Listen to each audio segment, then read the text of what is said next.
Everything begins with art.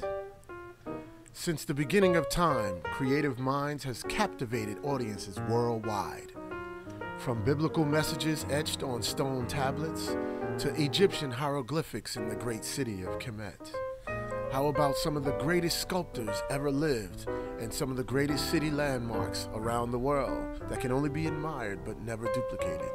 From utensils that were drawn for everyday living, like a fork, like a brush, like a comb. From fashion, like shoes and pocketbooks, and even evening wear, like the houses that we live in, like the automobiles that we drive. If you take a look around, you'll see some of the greatest automobiles in the world. But let's talk about their journey to greatness. If we look at the Audi, let's have a look at Audi when it started. How about BMW? Let's look at where it came from. What about Cadillac? How about Jaguar? How about Land Rover? Take a look at the Lotus. Now let's look at the creative mind behind Fisker. Simply by taking a look around the room, you'll see that talent is limitless. The arts are everywhere. Now, can you believe with all this creativity in this room and in the world that they have never been acknowledged until now?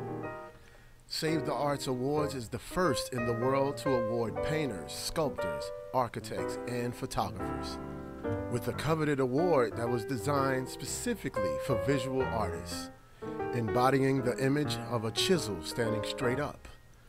To the right side of the award is the protractor. Above the chisel is a globe representing worldwide. Through the globe is a set of paintbrushes and a painter's palette on the front. Save the Arts Foundation is a nonprofit 501c3 organization which embodies programs like Art Kids, Save the Arts Community Cares, and classes like painting, sculpting, and photography, film editing, studio recording, and much, much more. Save the Arts Awards is March 9th, 2013 at the beautiful High Point University. Now let's have a look back at the first Save the Arts Awards, March 20th, 2010. North Carolina is full of many firsts. We had the first English settlement in the New World. We had the first formal sanction of independence. The first state university that opened its doors this year. The first discovery of gold in the United States was here in North Carolina. We had the first powered flight, the first state symphony and the first state art museum, and the first local arts council in the nation was here in our state. And so it is that I am so pleased to be here tonight as part of the first annual Save the Arts Award.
I congratulate Save the Arts for their vision and mission of engaging our youth in artistic creativity.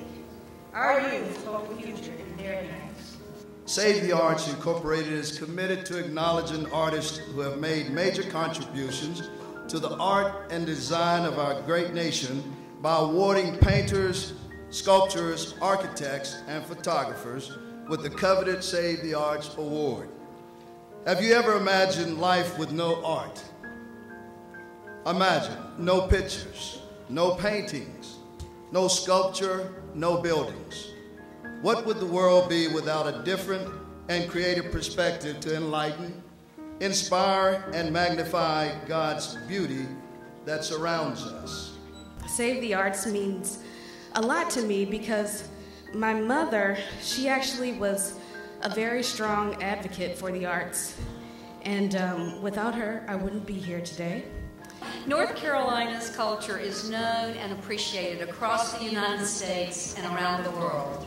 And North Carolina arts and culture are part of a creative industry that plays a huge part in the economic vitality and the economic recovery in North Carolina. We're a group of artists that love each other. And these people, we work very closely together. For you to bring on a program like this, it's just like a homecoming to us. And I appreciate that because we need more events like this in the country. The creative economy in North Carolina accounts for over 5.5% of our workforce, and the products and goods produced and sustained by creative industries in our state accounts for over $41 billion, and that's with a B. I want to always, of course, remind everyone to please support the artists because we deserve it and need it. We should be taught not to wait for inspiration to start a thing. Action always generates inspiration. Inspiration seldom generates action. Let it be known that the state of North Carolina recognizes the importance of arts and humanities to a thriving, well-educated populace. Now, therefore, this 20th day of March 2010, the Office of the Governor extends its sincere appreciation to Rashim Pugh and Dr. Alma Adams. Like all human endeavors, art is what is right for the greatest number of people. If it pleases one, it's an individual thing, but when it appeals to many by its own nature, it is a greater force.